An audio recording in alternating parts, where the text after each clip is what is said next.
Anakku, pada angkatan ini sangat sedikit orang-orang yang akan terangkat.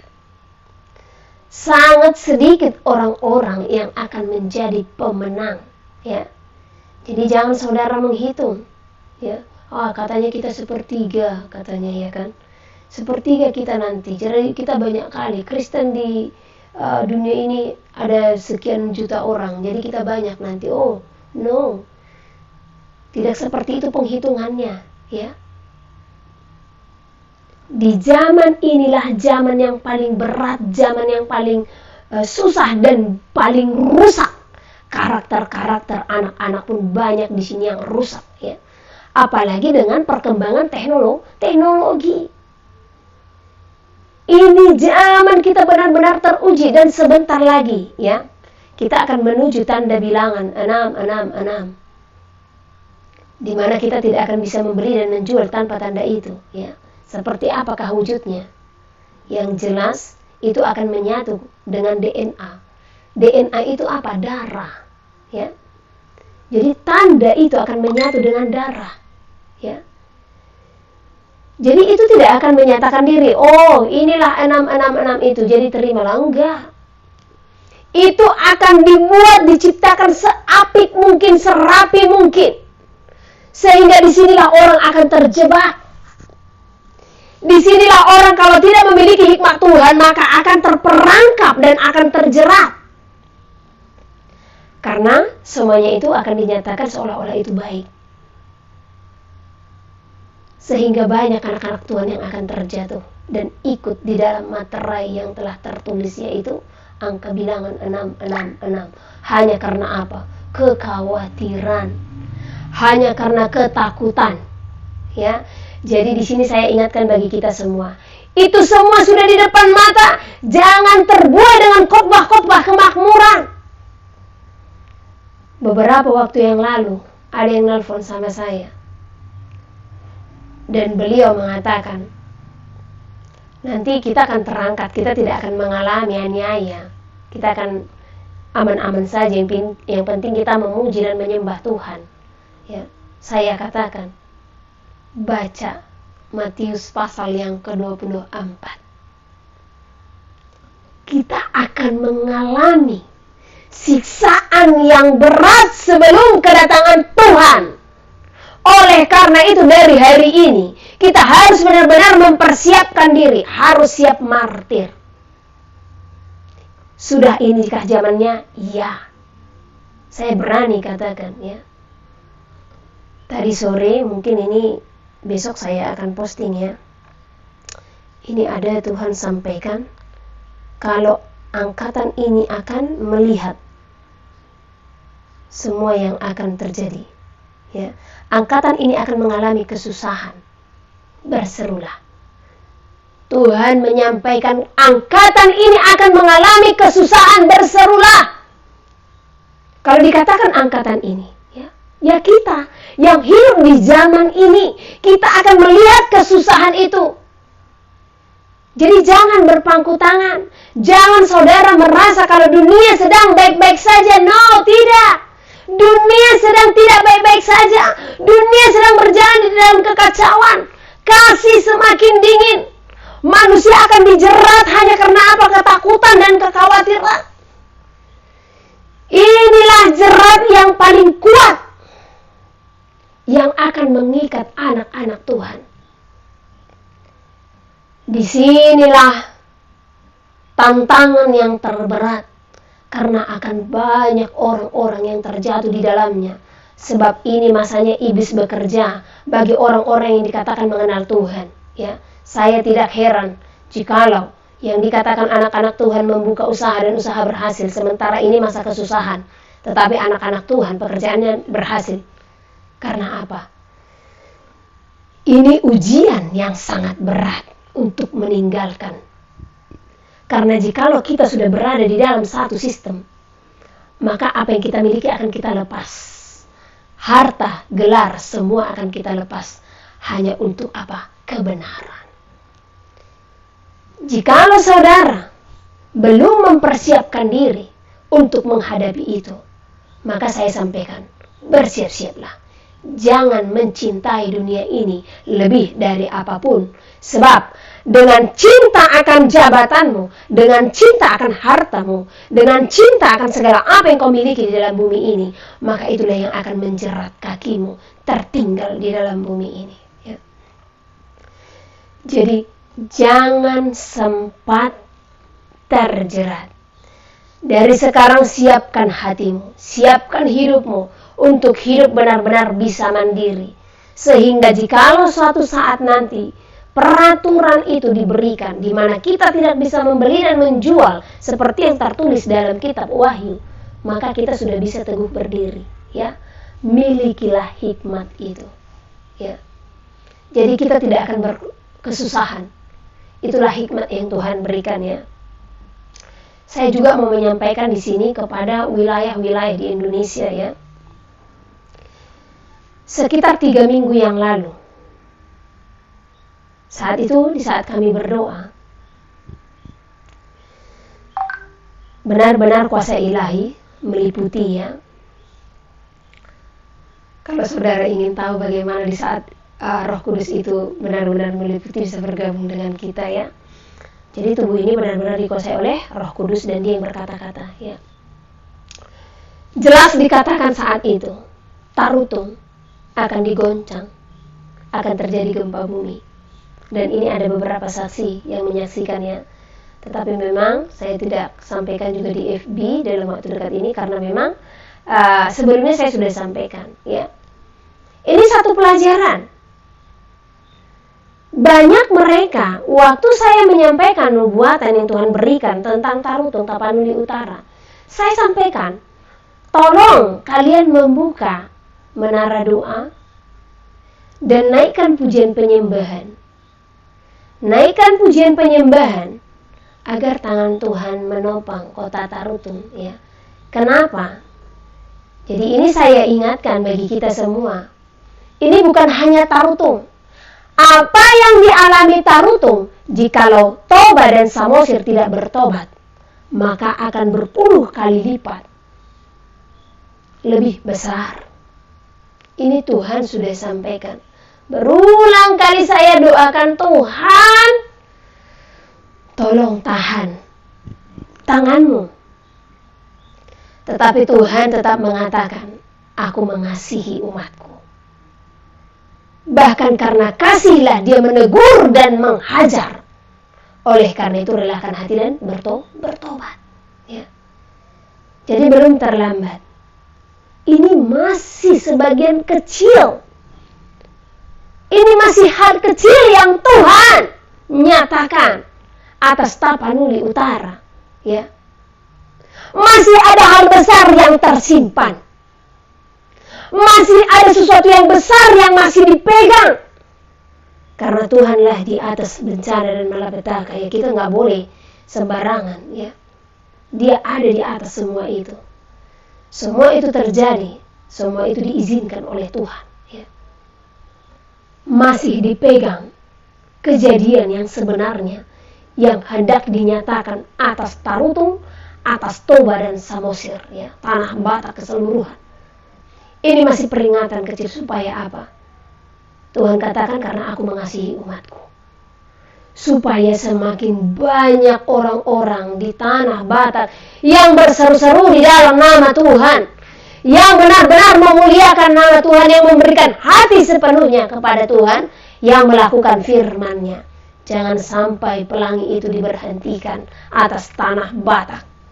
Jangan sampai pelangi itu tidak dinyatakan atas tanah Batak. Oleh karena itu bagi setiap kita dimanapun kita berada, saya ingatkan, terkhusus bagi orang Batak, tolong doakan saudara-saudaramu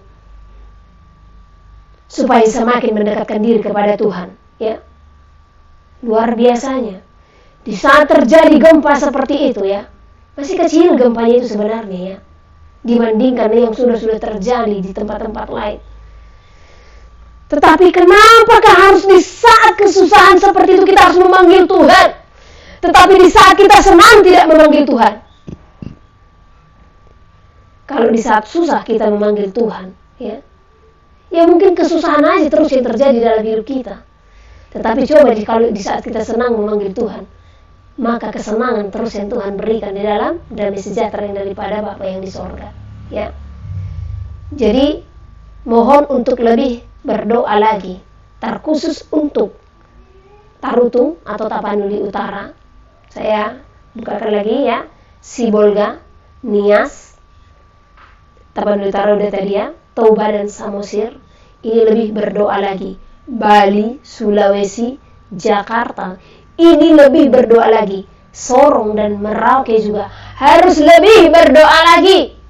Ini tidak bisa berpangku tangan. Wilayah-wilayah yang Tuhan sebutkan ini selama beberapa tahun tetap kita tobang dalam doa. Tetapi tetap Tuhan katakan, anakku masih belum bertambah-tambah mereka yang berseru-seru kepadaku. Tuhan pernah berfirman, saya sendiri adalah anak dari tanah Batak ya. Saya bilang, Tuhan, sudahlah kiranya Engkau bermurah hati atas anak-anak-Mu di tanah itu.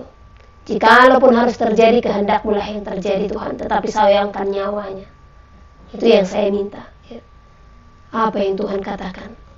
10 orang saja. Bayangkan, 10 orang saja.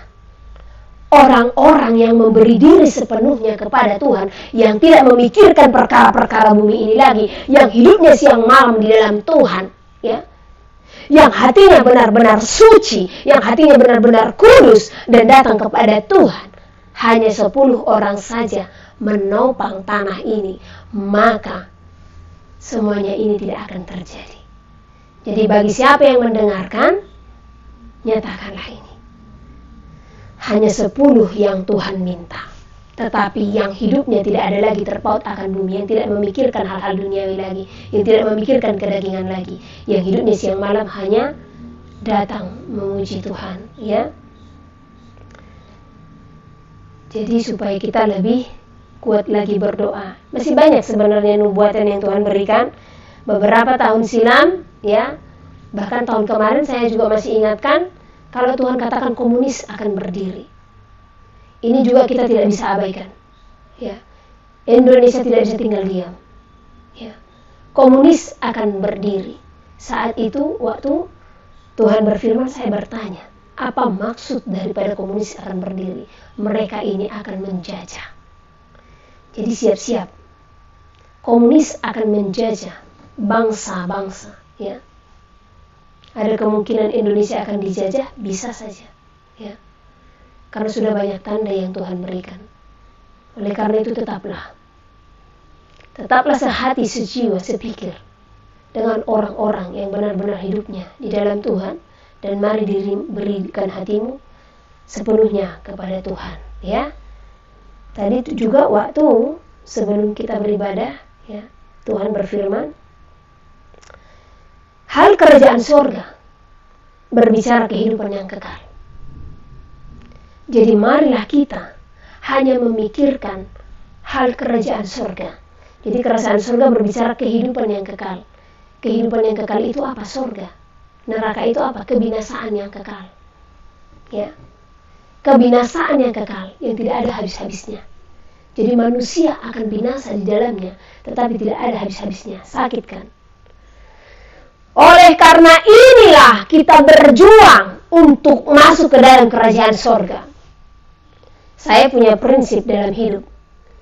Sekalipun saya susah di dalam dunia, hanya karena kebenaran saya siap. Asalkan bila saatnya nanti ku tak berdaya lagi, hidupku sudah jadi berkat dan Tuhan berkenan atas hidupku. Jadi selama hidup carilah perkenanan Tuhan, jangan cari perkenanan dunia. Janganlah hidup dengan apa kata dunia, tetapi hiduplah dengan apa kata Tuhan. Ya, serahkan hidupmu sepenuhnya hanya kepada Tuhan. Hal kerajaan surga berbicara kehidupan yang kekal. Jangan mengejar kehidupan di bumi ini. Ini sementara, hanya tipu daya. Jadi jangan saudara berpikir ya, dengan saudara meraih prestasi, dengan saudara memberi banyak harta, ya. Tetapi lihat, bagaimana hubungan saudara kepada Tuhan, bagaimana hubungan saudara kepada sesama manusia. Ya, itu harus diperhatikan. Jangan sampai iblis memperbudak saudara untuk memiliki harta dunia dengan bekerja keras. Supaya apa? Supaya kita tidak ada penyembahan kepada Tuhan, tidak ada waktu untuk datang kepada Tuhan. Karena pada hakikatnya, ya, saya banyak melihat di sini, di kota ini, saya ada di tempat saudara saya. Saya melihat kehidupan mereka setiap hari. Pagi bangun, jam 5 pagi sudah bangun. Segitu bangun, bukannya mengajak suami, istri, atau anak untuk bersekutu dan berdoa. Tapi segitu bangun pagi, ya, langsung bekerja di dapur, buru-buru mempersiapkan diri untuk pergi bekerja. Karena jam 7 pagi, suami istri sudah harus berangkat kerja. Nah, nanti siang atau sore baru pulang. Disibukkan lagi dengan segala sesuatu. Dan luar biasanya, mereka tidak menyibukkan diri untuk menyembah Tuhan. Tetapi apa? Main handphone. Ya. Saya melihat itu sesuatu yang nyata beberapa hari ini. Saya bilang sama Tuhan, wow, inilah kebanyakan kehidupan manusia di akhir zaman. Disibukkan oleh dunia hanya untuk apa? Kebutuhan jasmani. Tetapi mengabaikan Tuhan. Jadi kalau saudara pun berjuang berlomba-lomba untuk mencari harta dunia ini, tetapi mengabaikan waktu Tuhan, sadari perbudakan iblis sedang dikerjakan atas hidup saudara. Tetapi jika saudara bekerja dan berdoa dan memiliki hubungan yang intim kepada Tuhan, memberi kasih kepada Tuhan, kasih kepada sesama manusia, dan saudara akan diberkati, ini baru benar. Ya. Oke, dan Tuhan juga katakan, aku telah memanggil orang-orang mengikut aku untuk melakukan perintah-perintahku. Dengan semua ini, maka umatku layak masuk ke dalam kerajaanku, kata Tuhan. Tuhan telah memanggil umatnya. Dengan apa? Dengan karunia-karunia roh tadi yang Tuhan curahkan besar-besaran di akhir zaman. Ya. Dengan hikmat pengetahuan yang dimiliki oleh anak-anak Tuhan. Ini semua Tuhan yang berikan supaya apa? Dengan semuanya itu, dengan ketaatan kita akan perintah Tuhan, maka umat Tuhan layak masuk ke dalam kerajaan sorga. Kasih dan kekudusan. Sekalipun saudara memiliki kasih tapi tidak memiliki kekudusan, sia-sia. Sekalipun saudara merasa saudara kudus, hidupnya benar-benar kudus di hadapan Tuhan, tetapi tidak memiliki kasih, sia-sia. Kasih dan kekudusan, iman dan perbuatan, ini adalah pasangan yang sangat erat sebagai kunci bagi kita untuk masuk ke dalam kerajaan sorga. Oleh karena itu, milikilah kasih dan kekudusan itu dengan iman dan perbuatan. Sebab iman tanpa perbuatan hakikatnya adalah kosong, ya. Tuhan juga berfirman tadi, di saat aku telah menyediakan perjamuan itu yang kuberikan bagi orang-orang yang mengenal aku, mereka tidak memenuhi undanganku. Di saat aku mempersiapkan Yerusalem baru bagi umatku, mereka tidak menggenapi panggilan itu. Ini saatnya Tuhan telah selesai menyiapkan Yerusalem baru, kota yang baru, kota yang kudus yang Tuhan telah sediakan bagi kita. Tetapi di saat itu telah Tuhan persiapkan banyak anak-anak Tuhan yang jauh daripada Tuhan. Banyak anak-anak Tuhan yang menyimpang dari jalannya Tuhan, ya, yang menghalalkan segala sesuatu, ya, hanya karena apa? Kedagingan, hanya karena hasrat, ya.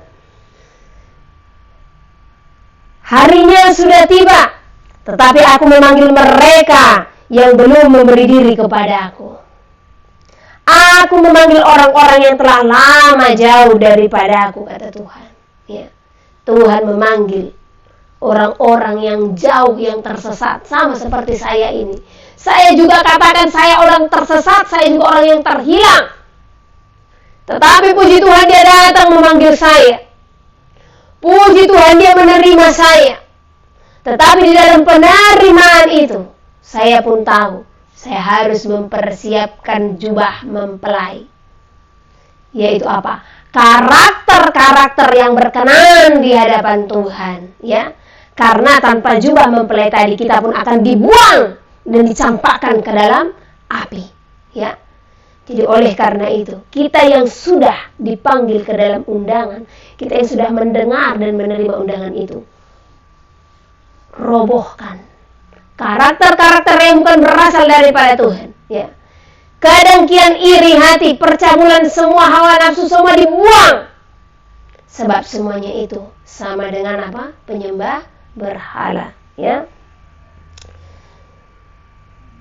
Aku memanggil mereka yang terhilang dan tersesat. Mereka pun mendengarkan seruanku.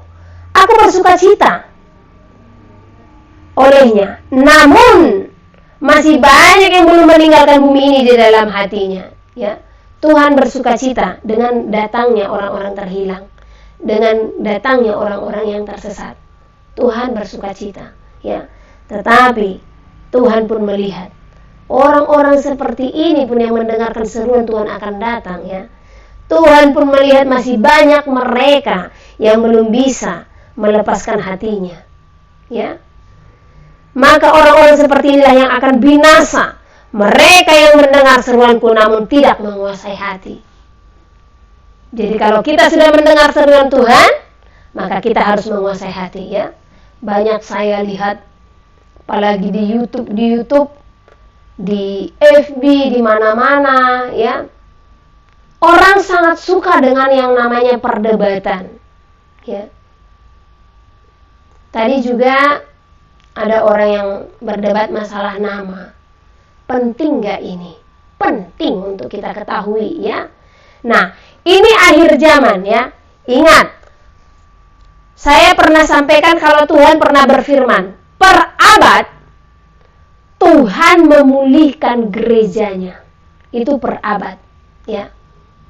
Nah, jadi melalui siapa? Melalui para hambanya. Tetapi para hambanya ini banyak yang tertolak karena pada akhirnya, ya, keorganisasian yang mengikat. Makanya Tuhan pernah katakan denominasi menjadi menara Babel di akhir zaman. Karena apa? Melalui organisasi-organisasi banyak juga anak-anak Tuhan itu yang tidak bersatu. Sangat banyak yang menganggap dirinya benar, yang menganggap tempat peribadatannya benar. Saya pernah datang ke satu gereja dan dia mengatakan, kamu tahu, Henny, inilah gereja yang inilah gereja kudus di akhir zaman, katanya. Dan inilah satu-satunya gereja yang terangkat di akhir zaman. Ini di Toba, ya. Nah, tepatnya di Bali. Saya bilang seperti ini waktu dia menyampaikannya. Jadi yang lain gimana? Yang lain adalah kumpulan pencemooh. Dia katakan seperti itu. Dan dia mengatakan itulah satu-satunya gereja yang akan terangkat di akhir zaman. Saat itu Roh Kudus benar-benar berduka mendengar apa yang disampaikan oleh ibu tersebut. Saya bilang, organisasi tidak akan membawa kita ke dalam surga. Gedung gereja tidak akan membawa kita ke dalam surga. Tetapi yang membawa kita ke dalam surga adalah hati kita yang benar-benar kudus. Itu saya sampaikan. Karena dengan ibu mengatakan yang lain pencemooh, maka di mulut ibu sudah ada celah, sudah ada fitnah, ya. Karena dengan dia mengatakan pencemooh tadi, sudah salah nggak? Salah. Makanya di sini pentingnya kita berhati-hati dengan perkataan, ya. Seperti tadi saya mendengar itu ada di postingan, ya. Nah, jadi beliau mengatakan dia katanya pelopor nama apa segala macam, ya. Tetapi saya mendengar perkataannya penuh dengan penghakiman seperti itu. Nah, jadi apakah orang-orang seperti ini akan masuk ke dalam kerajaan surga kalau kebencian, kemarahan ada di dalam hatinya? Karena saya lihat orang-orang yang menyampaikan nama Bapa, benar mereka tahu nama Bapa yang sesungguhnya, ya. Tetapi cara mereka menyampaikan penuh dengan emosi, penuh dengan penekanan, penuh dengan pemaksaan. Ujung-ujungnya apa? Perdebatan dan kemarahan. Jadi hati-hati. Saya tidak pernah mau terlibat di dalam perdebatan. Di saat saya menyampaikan kebenaran, sekalipun banyak orang yang menyatakan perdebatan, paling saya komen sedikit, saya hanya mengingatkan supaya orang yang berdebat tersebut melihat kekudusan dalam perkataannya. Karena setitik noda pun akan mempengaruhi jubah kita. Setitik noda pun di jubah putih, dengan ucapan kita yang penuh penghakiman juga, ini akan menghalangi kita untuk terangkat dan untuk ikut menjadi mempelai suci. Jadi hati-hati dengan perkataan. Dengan mengatakan sesat, karena terlalu gampang saya lihat manusia-manusia di zaman ini dengan segala penghakiman. Ada seorang hamba Tuhan, oh ini katanya terkenal dan besar ya. Nah, seorang ibu mengirimkan YouTube-nya kepada saya. Jadi hamba Tuhan ini berkata, saat itu mungkin foto saya ya, ada akun yang mengupload channel YouTube disandingkan foto saya dengan Tony dan Gilbert Dumendong ya. Nah, tetapi dia bilang apa? Oh, ini si Putih dari Gua Hantu katanya. Dia katakan dia seorang hamba Tuhan dan saya tahu dia seorang figur yang terkenal ya. Tetapi mampu mengucapkan dari mulut seperti itu. Pernah nggak kita menyadari? Logika kita juga bisa berjalan ya. Nalar kita juga bisa berjalan. Apa orang-orang seperti ini yang menghina umat Tuhan bisa masuk ke dalam kerajaan surga? Sebab firman Tuhan katakan, apa yang kunyatakan halal jangan kau nyatakan haram. Artinya apa? Jangan pernah mengatakan umat Tuhan, merendahkan atau mencela umat Tuhan, seperti apapun umat Tuhan tersebut. Karena bagi Tuhan itu tetap anak-anak yang dikasihinya. Masalah dosa dan pelanggaran setiap orang itu hakim hanya Tuhan. Jangan kita menjadikan diri kita sebagai hakim. Ya, jangan kita marah saat kita tertolak. Makanya saya pernah sampaikan kepada orang-orang, di saat kalian menyampaikan kebenaran akan firman Tuhan, akan nama, akan hari Sabat, akan binatang haram, akan segala macam, ingat, itu bukan doktrin. Karena doktrin itu akan disampaikan dengan pemaksaan. Ujung-ujungnya apa? Perdebatan. Ujung-ujungnya apa? Pertikaian, kemarahan, ya. Tetapi di saat kita menyampaikan itu, hanya karena itu adalah firman Tuhan, jadi dipegang ya.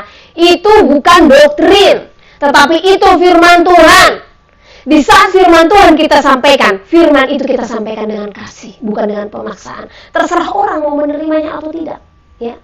Kita cukup menyampaikan. Karena Tuhan juga tidak pernah memaksakan, jangan mencuri kau ya, pokoknya nggak boleh mencuri.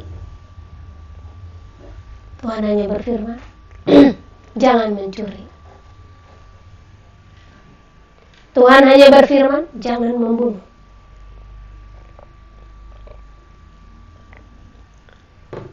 Bagian seseorang lah untuk melakukannya atau tidak. Ya, tetapi pesan saya, apapun yang menjadi firman Tuhan itu, lakukanlah itu, sekecil apapun, ya. Jangan jadi berduaan, ya. Apalagi tentang orang yang menyatakan diri mengetahui nama Tuhan. 2 hari lalu saya berdoa, Tuhan berduka. Tuhan menjabarkan kepada saya tentang orang Saduki, Farisi, dan penyembah berhala di akhir zaman. Ya. Siapakah yang disebut di hadapan Tuhan di akhir zaman ini sebagai orang Saduki? Siapakah yang disebut sebagai Farisi di akhir zaman? Dan siapakah penyembah berhala di akhir zaman? Jadi jangan saudara berpikir dengan saudara tidak mempercayai okultisme, saudara sudah lepas dari yang dinamakan penyembah berhala. Saat berdoa Tuhan bukakan siapa orang Saduki ini. Saduki dan Farisi ini sangat mirip, ya. Tetapi Saduki ini sangat kuat dengan hukumnya Tuhan. Tetapi mereka kurang penyatuan dengan masyarakat. Kalau orang Farisi, mereka kuat dengan hukum Tuhan, tetapi mereka menyatu dengan masyarakat. Tetapi apa yang kurang dalam mereka? Kasih, ya. Saya mendoakan seseorang kepada Tuhan. Saya tahu dia tahu nama Tuhannya. Waktu saya doakan, Tuhan berfirman, anakku, dia tidak mengenal aku. Sempat saya bilang, Tuhan, kenapa Tuhan berfirman dia tidak mengenal Tuhan? Bahkan nama Tuhan mereka tahu, gitu. Mereka tidak mengenal aku. Saya tanya lebih lagi, kenapa Tuhan mengatakan kalau mereka tidak mengenal Tuhan? Ya, karena mereka tidak hidup dalam kasih. Mereka terlalu memaksakan pengajaran mereka. Mereka terlalu memaksakan kehendak. Bahkan banyak orang pada akhirnya menolak nama Tuhan hanya karena apa? Mereka salah menyampaikan. Karena itu tadi mereka menganggap itu adalah doktrin. Ya. Sehingga penolakan akan nama Tuhan itu pun banyak terjadi di kalangan masyarakat. Hanya karena penghakiman yang keluar dari mulut mereka. Makanya Tuhan katakan, mereka tidak mengenal aku. Karena kalau mereka mengenal Tuhan, maka mereka akan mengajar dengan kasih. Ya. Sejauh ini di saat saya mengajarkan tentang nama Tuhan, tidak banyak penolakan. Karena apa? Saya menyampaikan atas apa yang Roh Kudus sampaikan. Ya. Nah, sementara kebanyakan mereka menyampaikan dengan apa yang mereka pelajari. Nah, jadi di sini saya pertegas ya, kayak tadi nih, kok ganti-ganti namanya katanya. Sebenarnya bukan ganti-ganti. Itulah luar biasanya Roh Kudus itu ya. Dia mengajar perlahan-lahan. Ya. Nah, 6 tahun saya telah Tuhan bawa untuk mengenal pribadinya. Tetapi dalam 6 tahun banyak pelajaran yang Tuhan berikan itu perlahan-lahan dan perlahan-lahan. Ya. Sekarang memang saya taat, saya tidak memakan binatang haram. Jadi jangan saudara pikir itu sudah lama saya taati. Oh tidak. Ya. Di saat saya sudah berkhotbah, saya masih memakan itu karena belum dibukakan. Tetapi pada akhirnya dibukakan. Begitu juga dengan nama itu dibukakan, ya. Jadi kalau saudara mau bertanya, tadi saya sampaikan memang, dan ini kalau saudara buka dari sebelumnya pun sudah saya sampaikan itu, ya. Namanya sebagai yang berkuasa adalah Bapa Yahweh, ya. Jangan menghujat nama. Saya ingatkan bagi kita semua, jangan menghujat. Tadi sampai dikatakan katanya itu nama iblis. Atas dasar apa saya tidak tahu, ya. Hati-hati, jangan menghujat Roh Kudus, ya. Oh, puji Tuhan. Jangan menghujat Roh Kudus, dia akan murka. Hodina hana hala hasruhu yan ramasana yardina hal hasga yarduna yarhana hal hasrina hal. Oh, haleluya, glory hosana, glory hosana. Menyampaikan ini pun Tuhan sangat tegas ya. Jangan menghujat namanya. Namanya adalah Yahweh sebagai Tuhan yang berkuasa. Namanya adalah Yahweh sebagai Tuhan yang bertahta, yang menjadikan langit dan bumi dan segala isinya. Jadi jangan sembarangan menyamakan nama Tuhan dengan iblis. Ya. Bagi engkau yang masih menyatakan nama itu adalah nama iblis, berserulah agar kiranya pintu pertobatan Tuhan bukakan bagimu. Karena disinilah kita harus memahami betapa sucinya setiap orang yang hidup di dalam Tuhan. Dari perkataanmu pun engkau akan dihakimi. Dengan pikiranmu pun engkau akan dihakimi. Dengan hatimu pun engkau akan dihakimi. Dengan penglihatan dan pendengaranmu pun engkau akan dihakimi. Dan dengan segala perbuatan tangan dan kakimu pun engkau akan dihakimi. Oleh karena itu sucikanlah hatimu, sucikanlah tubuh, roh dan jiwamu, agar segala apa yang ada di dalam dirimu benar-benar berkenan di hadapan Tuhan, agar engkau layak untuk masuk ke dalam kerajaan sorga. Dalam hari ini Tuhan mengingatkan kita kembali, jangan menghujat Roh Kudus dengan menghujat namanya, sebab namanya alelah Kudus, Yahweh yang Maha Kuasa.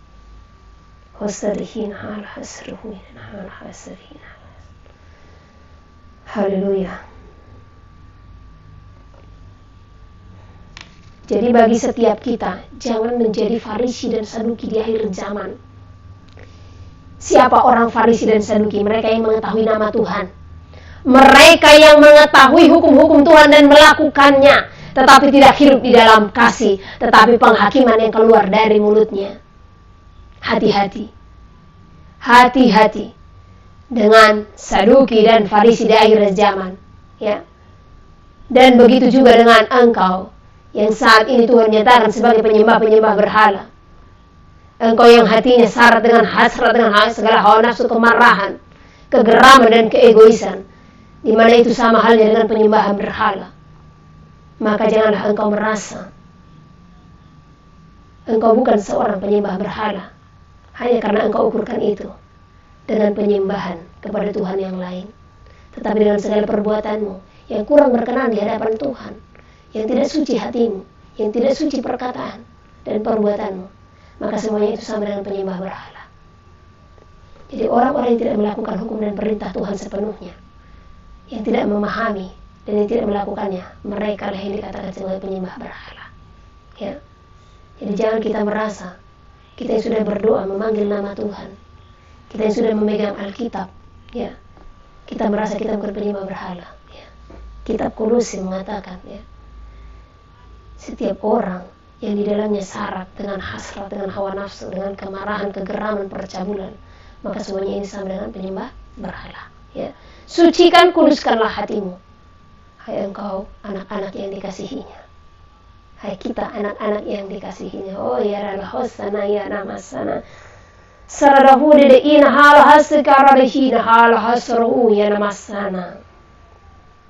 Berjuanglah di dalam roh dan kebenaran, dan setialah setiap waktu. Haleluya, haleluya. Dan saya juga akan menyampaikan bagi kita, tadi saya menyebutkan Yahusua, dan ini menjadi perdebatan besar, kok enggak Yesua? Ya. Yesua itu memang sering keluar dari mulut saya. Tetapi di saat pujian penyembahan selalu keluar kata Yahusua. Jangan saudara pikir saya tidak takut untuk menyampaikan itu. Saya juga takut untuk mengucapkan kata-kata yang tidak saya mengerti, sama itu dengan bahasa roh. Ya. Saya juga takut untuk menyampaikan kalau itu tidak saya mengerti. Ya. Tetapi bukan saya menghalangi saudara untuk berbahasa roh. Tetapi jangan berbahasa roh kalau itu hanya pelafalan lidah. Tetapi biarlah kiranya saudara berbahasa roh karena memang dituntun oleh Roh Kudus dan diperintah oleh Roh Kudus. Jangan karena orang lain berbahasa roh, saudara ikut berbahasa roh, ya. Dan bagi setiap orang yang sudah mendapatkan bahasa roh, ada baiknya mintalah karunia untuk menafsirkan bahasa roh tersebut. Yahusua ini keluar dari mulut saya setiap pujian penyembahan. Dan akhirnya Tuhan jawab, ya. Dan memang beberapa waktu lalu saya pernah bertanya, apa itu Yahusua? Kenapa selalu keluar dari mulut saya? Dan setiap itu keluar puji-pujian itu seperti senolali, ya. Tuhan katakan, anakku, itulah namaku di zaman aku ada. Jadi itu adalah namanya di zaman Aram Ibrani atau Ibrani kuno. Dan ini juga saya diteguhkan, ada pernah seorang yang nelpon saya, dia seorang yang Tuhan pakai dalam karunia kenabian. Dia tanya, Bu, saya pernah melihat Ibu menyebutkan Yahusua. Ini udah beberapa waktu lalu, ya. Bisa saya tahu kenapa Ibu menyebutkan nama itu? Terus saya bilang, kenapa Bu? Kami hanya mau tahu saja. Saya bilang, memang nama itu selalu keluar dari mulut saya. Tapi waktu saya bertanya, dia katakan kalau itu adalah namanya di zamannya dia. Jadi itu bahasa kuno. Ibu itu bilang apa? Terpujilah nama Tuhan karena memang nama itu dikuduskan. Karena benar nama itu disebutkan di dalam Ibrani kuno. Jadi paham ya? Jadi bukan karena pelajaran dunia saya mendapatkan itu, sama dengan nama Bapak Yahweh. Karena saat itu waktu saya baru dipenuhi oleh Roh Kudus, ya. Saya membaca Alkitab. Waktu saya membaca kata Allah, Tuhan katakan anakku, sebutkan aku dengan Yahweh. Jadi jangan saudara berpikir saya diajarkan oleh manusia. Roh Kudus langsung yang menuntun, ya. Dan kita akan sama-sama melihat dan mendengar. Karena saya percaya, angkatan ini pun akan melihat kebenaran itu. Saya percaya janji Tuhan adalah nyata. Haleluya. Haleluya, husana yaralah husana ya husana yaralah hudana yaralah hasana. Jadi jangan menjadi perdebatan, ya. Jangan menjadi perdebatan. Ya, kalau saudara mengatakan kenapa sih nggak panggil Yesus, nggak panggil Jesus seperti itu, ya. Nah, dan saya tidak akan pernah menghakimi seperti saudara yang lain yang Tuhan katakan sebagai orang Farisi di akhir zaman, katanya kalau masih memanggil nama Yesus maka mereka memanggil iblis dan doa tidak akan berkenan di hadapan Tuhan, ya. Bahkan disinilah peran kita. Kita harus datang kepada mereka untuk memberitakan nama itu dengan kasih, ya, bukan dengan penghakiman. Karena dengan kita menghakimi, maka di sanalah nama Tuhan itu akan tertolak. Tetapi kalau kita jelaskan, satu contoh. Saya namanya Henny, ya. Kalau sekiranya saya datang ke Amerika, nama saya tidak akan ganti. Bukan menjadi Hennis atau Hanis. No, tidak, ya. Sekalipun saya datang ke Amerika, atau saya datang ke Afrika, atau saya datang ke Israel, nama saya akan tetap Henny, ya. Nah, jadi ini yang kita lihat kan, nama itu sesuai dengan bangsa masing-masing diterjemahkan, kan gitu, ya. Jadi simpel saja, saya tidak akan mengatakan, oh Yesus itu iblis, oh no, saya nggak berani mengatakan itu, kalau itu bukan Roh Kudus yang sampaikan kepada saya, ya. Kalau hanya pelajaran dari dunia sehingga saya berani menghakimi saudara-saudara dengan kata seperti itu, saya tidak mau, ya. Makanya hati-hati. Orang-orang yang berani menghakimi orang hanya karena pembelajaran yang saudara dapatkan dari manusia, hati-hati. Tuhan adalah hakim. Jangan nanti saudara dihakimi dengan penghakiman yang saudara perbuat, ya. Nah, ini kita harus takut akan Tuhan. Nah, banyak orang sekarang nggak takut akan Tuhan, bahkan menipu apa segala macam, ya. Oke. Nah, jadi itu aja simpelnya, ya. Jadi saya tidak mau berdebat. Itu namanya. Dia sendiri langsung berbicara kepada saya. Nah, itu namanya, dan di zamannya bahkan di wilayahnya. Ya, bagiku sekalipun dia datang ke Indonesia, saya akan tetap memanggil namanya itu, kan gitu. Nggak mungkin saya terjemahkan, ya. Tapi itu semua kembali kepada saudara, ya. Doakan. Kalau kita doakan, percaya Tuhan akan bukakan, ya. Nah, karena tidak akan ada yang tersembunyi di hadapan Tuhan, tidak akan ada keraguan-raguan yang daripada Tuhan. Haleluya. Oke. Haleluya, ya. Jadi jangan kita berdebat. Saudara juga jangan berdebat. Kalaupun saudara memanggil Yesus atau apa, jangan jadi berdebat. Saya hanya menyampaikan, ya. Jangan. Saudara juga nggak perlu ngotot akan hal itu. Jangan. Bagaimana sekiranya, ya, tiba di hadapan saudara dan itu memang benar, tetapi saudara terlambat, gimana? Makanya saya bilang, doakan, berdoa. Tuhan akan bukakan tanda, tapi jangan dengan kedegilan hati kamu datang kepada Tuhan. Benar-benar memang Tuhan, saya butuh tahu kebenaran Tuhan, tolong aku Tuhan. Saya tidak mau karena sedikit nanti Tuhan, saya tidak mau. Oleh karena itu tolong aku Tuhan, bukakan kebenaran itu bagiku. Itu saja doa kita. Percaya Tuhan bukakan, ya. Jadi saudara juga jangan ngotot-ngototan gitu. Karena saya juga tidak mau ngotot. Karena apa? Saya hanya memperkatakan ini karena saya mendengar. Sementara tadi saudara mengatakan itu hanya karena apa? Banyak orang mengatakan, ya saya hanya percaya kata Yesus karena itu yang tertulis dalam Alkitab. Coba. Kalau saudara ke Cina, bukan Yesus, Jesu.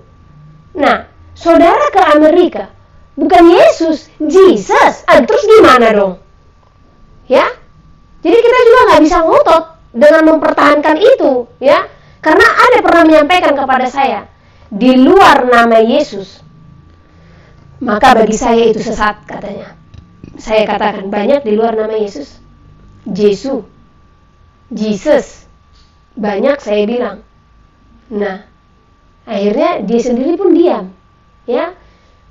Oleh karena itulah pentingnya kita berpengetahuan dan berpengertian supaya kita pun tidak terjebak dengan perkataan kita sendiri, ya. Nah, simpel aja. Saya pun memakai Alkitab seperti Alkitab yang saudara pakai, ya. Nama Yahweh tadi itu ada di dalam Alkitab, ya. Ini di bagian kamus di halaman terakhir, ya. Kata Tuhan huruf besar di Perjanjian Lama itu artinya Yahweh. Cuman karena nama itu kudus, sehingga itu nggak ditulis-tuliskan di sini semua. Cukup kita tahu kalau itu namanya. Itulah sebatas nama, ya. Oke, kita sepakat di mana? Berdoa, itu ya. Saya tidak akan katakan sepakat saudara untuk menerima, karena itu kembali kepada saudara. Tuhan juga berfirman, jangan mencuri, jangan berdusta, jangan berzina, katanya. Itu juga tergantung kepada kita semua yang diberikannya firman-Nya, kan gitu. Ya. Jadi jangan kita menghakimi antara yang satu dengan yang lain. Sekarang persiapan kita menyongsong mempelai, ya. Nah, kalau kita ini juga saya sampaikan kepada kita, ujilah segala roh. Banyak yang selalu menyampaikan ini, ya. Saya juga heran dengan orang-orang yang menyampaikan ini. Herannya di mana? Kalau saya tanya, cara mengujinya gimana? Kan bingung. Karena kalau kita berjalan sesuai dengan firman Tuhan, ya, bagaimana cara menguji kalau roh itu berasal daripada Tuhan? Yang mengakui anak manusia sebagai Tuhan, yaitu Yahusua. Kalau pengajaran mengatasnamakan Yahusua sebagai Tuhan, maka itu itu berasal daripada Tuhan. Itu tidak sesat. Nah, kemudian dikatakan ujilah roh dengan apa? Buah-buah roh. Lihat seseorang itu. Nah, jadi yang mau saya tanyakan kepada saudara, saudara kenal saya nggak? Tahu nggak buah-buah yang ada dalam diri saya? Ya? Nah, kenali dulu itu. Jangankan saya, orang lain. Kenali. Tetapi satu, kepastian. Sebagaimana kepastian yang Tuhan janjikan kepada kita keselamatan, saya juga menyampaikan kepada kita kepastian akan iman kita, akan pengenalan kita ada. Jadi kalau kita melihat seseorang, kita akan pasti mengetahui dia itu dari Tuhan atau tidak. Karena apa? Hubungan yang intim kepada Tuhan, maka Roh Kudus itu akan menyatu di dalam diri kita yang akan menyingkapkan hal-hal yang rahasia. Ada 9 buah roh, ada 9 karunia roh. Salah satunya karunia pengenalan akan roh. Jadi sekalipun kita tidak mengenal orang tersebut atau tidak bertemu orang tersebut, karena kita memiliki karunia pengenalan akan roh, maka kita akan tahu apakah dia berasal daripada Tuhan atau tidak. Ya. Nah, kita akan tahu jika seseorang itu berkhotbah seolah-olah dia itu kudus atau benar, kita pun tahu apakah dia itu benar-benar berkenan di hadapan Tuhan atau tidak. Bisa dengan melihat pribadi seseorang, ya. Makanya banyak yang mengatakan ini ilmu terawang katanya. Jadi bukan ilmu terawang. Karena terawang itu samar-samar. Ilmu Tuhan itu ilmu pasti, ya. Jadi kalau ditunjukkan kepada kita, ya, saya juga kalau ditunjukkan orang, Bu, ini ada orang begini-begini dikatakan sesat. Saya lihat fotonya, saya hanya doakan. Tuhan langsung katakan. Kalau itu berasal daripada Tuhan, Tuhan hanya katakan seperti ini. Anakku, roh yang ada padanya adalah roh yang ada padamu. Artinya sama. Kalau itu tidak berasal daripada Tuhan, anakku, bawalah dia keluar dari masa kesukaran yang akan datang. Nah, Tuhan aja tidak menghakimi. Tuhan tidak bilang, oh iya dia sesat. Enggak, Tuhan bilang seperti itu. Jadi jangan sembarangan mengatakan sesat, jangan sembarangan mengatakan palsu. Ya, hati-hati. Karena Tuhan sendiri pun tidak mengajarkan hal demikian. Itu aja jawaban Tuhan. Anakku, bawa dia keluar dari masa kesukaran yang akan datang. Jadi artinya apa? Tuhan tahu seseorang itu sesat. Dan kita harus tahu firman Tuhan. Tuhan datang bukan kepada orang benar, tetapi kepada siapa? Kepada orang sesat. Makanya kalau seseorang itu kita tahu sesat, maka yang harus kita lakukan, bawalah dia keluar dari masa kesukaran yang akan datang. Haleluya! Ada sukacita. Amin. Harus ada sukacita, ya. Nah, jadi terlebih bagi kita yang memberitakan firman Tuhan, di sini saya mau menyampaikan bagi kita semuanya, ya. Jangan menjadi pendusta di hadapan Tuhan. Jangan menjadi orang yang munafik di hadapan Tuhan. Karena itu akan sangat melukai hatinya. Jangan kejar dunia ini, jangan kejar nama, ya. Dan jangan berbohong. Ini saya bukannya menjatuhkan seseorang, tetapi saya mau membukakan pikiran kita, mata hati kita juga, ya. Ada satu grup di sosial media. Telah lama ini memang saya simpan, ya. Dan saya berdoa kepada Tuhan akan hal ini, ya. Seseorang tersebut selalu mencela saya memang di sosial media, yang dikatakan dibuatlah foto kuntilanak yang berbaju putih, rambutnya berjuntai, dan dia selalu katakan, ini si putih, ini si orang, ya. Tetapi sesungguhnya hanya karena apa? Ini salah satu grup akhir zaman. Dialah yang membuka itu. hari ini saya akan menyampaikan untuk apa? Membukakan pikiran saudara supaya saudara pun tidak terjebak di dalam segala kebohongan dan dusta yang telah diciptakan, ya. Kenapa sebenarnya dia selalu mencela saya? Karena saya percaya kita juga pernah mendengarnya, ya. Bahkan yang sampai memposting video yang dibilang itu saya, padahal itu kuasa perdukunan yang sedang menari-nari, ya. Karena gimana saya mau menari-nari, kaki saya polio ini satu, ya. Saya nggak bisa melompat-lompat itu, ya. Jadi jangan saudara mau lihat seperti ini aja. Henis itu orang itu di dalam kelemahan ada kuasa Tuhan, ya. Kalau berlari dan melompat saya nggak bisa, ya. Tapi video itu mereka dengan berani mengatakan itu saya, padahal mereka kenal dengan saya. Hanya karena apa? Pencelahan itu terjadi, ya. Begitu juga dengan salah seorang hamba Tuhan yang mengatakan si Putih dari Gua Hantu, ya. Nah, supaya saudara pun tidak terjebak di dalam dusta yang telah diciptakan. Karena di sini sebenarnya Tuhan berduka. Mereka pun membaptis, mereka membantu pembangunan gereja-gereja segala macam, tetapi di dalamnya ada yang tersembunyi, ya. Ada buruk yang tersembunyi yang Tuhan tidak berkenan, dan itu Tuhan bukakan kepada saya. Sebenarnya saya menegur orangnya, ya. Jadi tidak di sosial media, tidak secara terbuka, ya, enggak. Saya hanya menyampaikan kepada mereka supaya hidup kudus, ya, supaya tidak berdusta, ya. Tetapi pada akhirnya saya yang dicela. Nah, itu ceritanya, ya.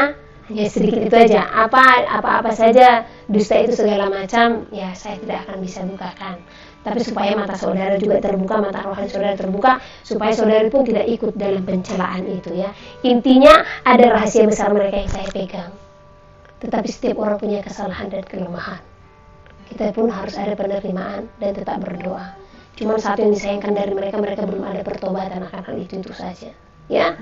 Nah, jadi supaya tidak bertanya-tanya lagi, ya, karena sudah lama saya tidak muncul, jadi jangan terjerat, ya. Oke, puji nama Tuhan. Ini yang saya sampaikan hari ini supaya kita memenuhi panggilan, undangan, perjamuan yang Tuhan telah berikan bagi kita. Mari tetap maju di dalam Tuhan, ya. Mari tetap maju dan ingat, masa ini akan semakin mencekam, masa ini akan semakin susah. Tetap saya ingatkan kepada kita semua, mari tetap berkebun, ya.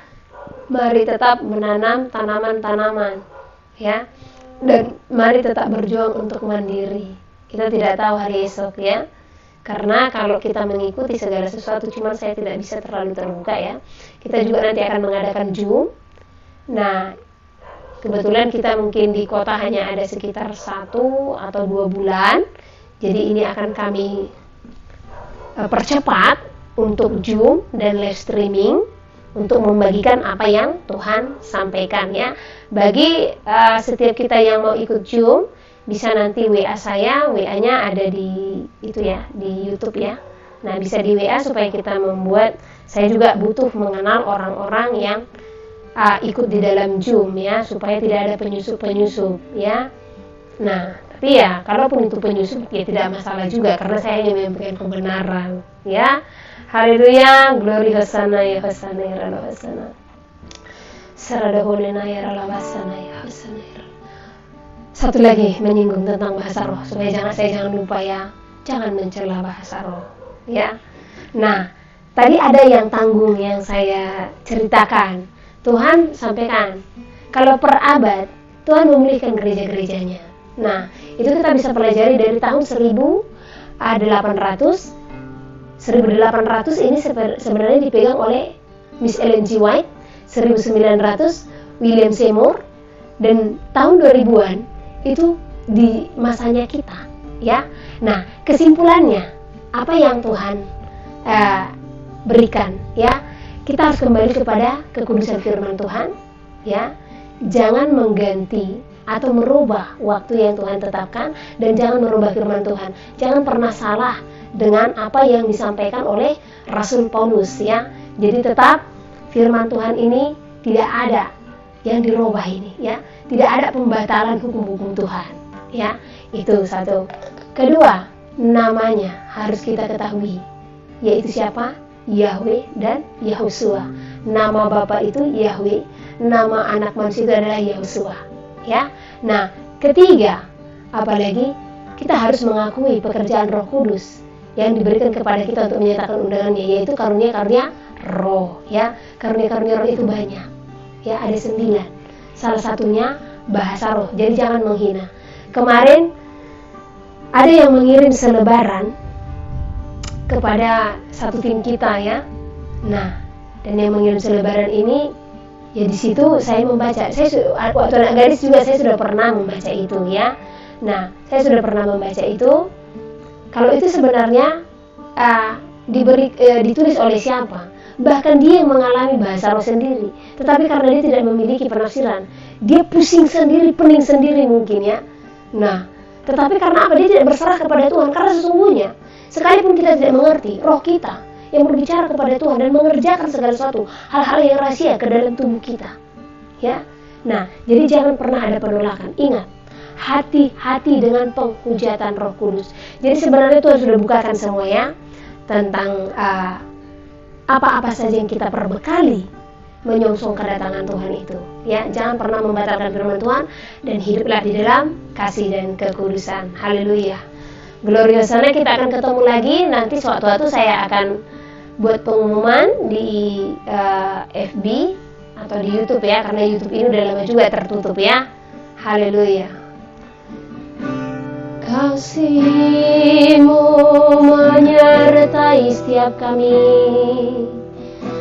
Haleluya. Hosana. Glory. Haleluya. Haleluya.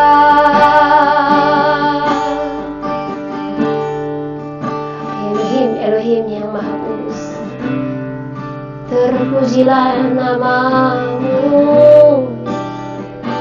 ya Bapa yang Maha Suci. Glory.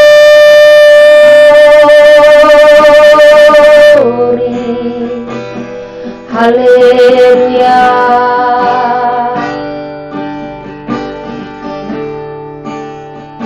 Berlimpah kasih-Mu ya Bapa,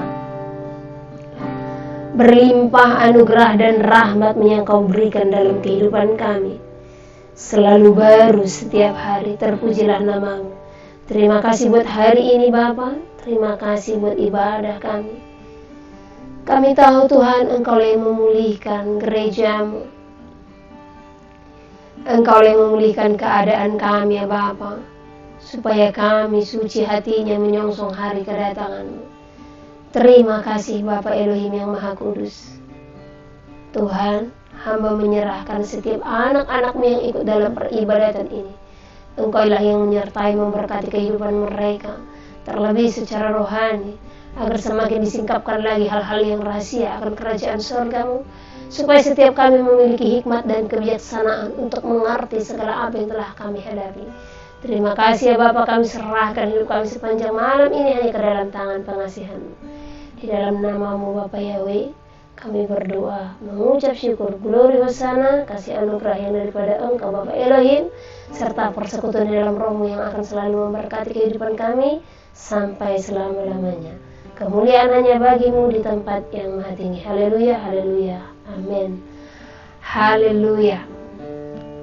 Glory hosana. Nanti diingat ya untuk yang ikut Zoom, supaya nanti menghubungi di WA ya, karena kita akan membuat grup kembali, karena grup yang dulu kan sempat saya vakum selama beberapa bulan ya. Ini sudah sesi istirahat ya, jadi bisa bicara-bicara. Saya akan coba lihat dulu komen-komen ya, karena kita tidak live ya, tidak bicara langsung ya, karena banyak juga yang kita jaga perdebatan, karena kita lihat ya di YouTube banyak yang jadinya perdebatan Tuhan tidak berkenan. Jadi bagus kalau ada yang bertentangan di sini, Saya akan cek ya. Ini siapa ya? Mana? Ku bersyukur Tuhan. Ini. Nah, ini aduh lewat. Nathanael. Oke. Yesua sesuai dengan angka gematria. Kalau Yesua angka gematria ini berapa? Oke. Nah, tadi kan saya sampaikan, kalau masalah perhitungan masalah Hebrewnya lah ya, Ibrani saya nggak paham. Ya. Intinya saya mendapatkan nama itu langsung dari Roh Kudus, bukan dari manusia. Jadi saya tidak tahu angka-angkanya itu perhitungannya berapa. Kita hanya akan melihat ke depan, ya. Kalau Tuhan datang, ya, siapa kita yang akan Tuhan bawa, gitu aja. Kan beriman. Karena tidak mungkin kan iblis mengerjakan sesuatu supaya manusia itu bertobat, enggak. Iblis itu mengerjakan sesuatu supaya manusia itu jauh dari Tuhan. Sampai detik ini, Roh Kudus itu bekerja, membukakan namanya. Dan saya semakin hidup di dalam firman Tuhan. Amsal pasal 29. Siapa bersih tegang leher, walaupun telah mendapat teguran, akan sekonyong-konyong diremukkan tanpa dapat dipulihkan lagi. Jika orang benar bertambah, bersukacitalah rakyat. Tetapi jika orang fasik memerintah, berkeluh kesahlah rakyat. Orang yang mencintai hikmat, menggembirakan ayahnya. Tetapi siapa yang bergaul dengan pelacur, memboroskan harta. Dengan keadilan, seorang raja menegakkan negerinya. Tetapi orang yang memungut banyak pajak, meruntuhkannya. Orang yang menjilat sesamanya, membentangkan jerat di depan kakinya. Orang yang jahat terjerat oleh pelanggarannya, tetapi orang benar akan bersorak dan bersukacita. Orang benar mengetahui hak orang lemah, tetapi orang fasik tidak mengertinya. Pencemooh mengacaukan kota, tetapi orang bijak meredakan amarah. Jika orang bijak berperkara dengan orang bodoh ini mengamuk dan tertawa, sehingga tak ada ketenangan. Orang yang haus akan darah membenci orang saleh, tetapi orang yang jujur mencari keselamatannya. Orang bebal melampiaskan seluruh amarahnya, tetapi orang bijak akhirnya meredakannya. Kalau pemerintah memperhatikan kebohongan, semua pegawainya menjadi fasik. Si miskin dan si penindas bertemu, dan Tuhan membuat mata kedua orang itu bersinar. Raja yang menghakimi orang lemah dengan adil, tahtanya tetap kokoh untuk selama-lamanya. Tongkat dan teguran mendatangkan hikmat, tetapi anak yang dibiarkan mempermalukan ibunya. Jika orang fasik bertambah, bertambahlah pula pelanggaran, tetapi orang benar akan melihat keruntuhan mereka. Didiklah anakmu, maka ia akan memberikan ketentraman kepadamu dan mendatangkan sukacita kepadamu. Bila tidak ada wahyu, menjadi liarlah rakyat. Berbagailah orang yang berpegang pada hukum. Dengan kata-kata saja seorang hamba tidak dapat diajari, sebab walaupun ia mengerti, namun ia tidak mengindahkannya. Kau lihat orang yang cepat dengan kata-katanya. Harapan lebih banyak bagi orang bebal daripada bagi orang itu. Siapa memanjakan hambanya sejak muda, akhirnya menjadikan dia keras kepala. Si pemarah menimbulkan pertengkaran, dan orang yang lekas gusar banyak pelanggarannya. Keangkuhan merendahkan orang, tetapi orang yang rendah hati menerima pujian. Siapa menerima bagian dari pencuri, membenci dirinya. Didengarnya kutuk, tetapi tidak diberitahukannya. Takut kepada orang mendatangkan jerat, tetapi siapa percaya kepada Tuhan, dilindungi. Banyak orang mencari muka pada pemerintah, tetapi dari Tuhan orang menerima keadilan. Orang bodoh adalah kekejian bagi orang benar. Orang yang jujur jalannya adalah kekejian bagi orang fasik. Amsal pasal 30. Perkataan-perkataan Agur bin Yake.